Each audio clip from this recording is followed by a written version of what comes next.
Welcome to Minute Profinet, and the final installment in our three-part series on industry foresight.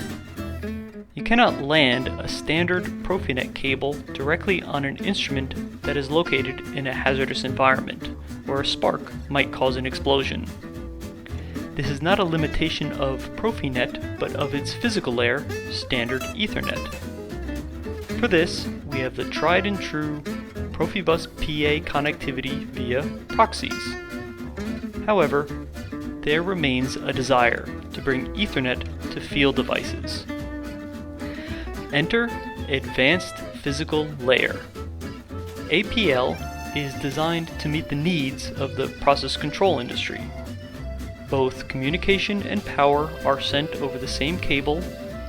Current and voltage on the wires are limited for intrinsic safety.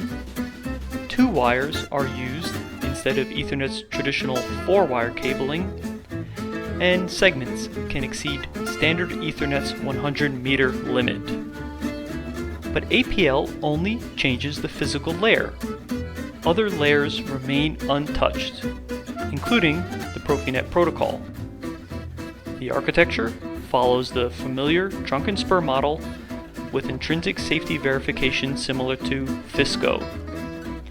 As of today, APL is not quite available, but work is proceeding quickly on this exciting technology.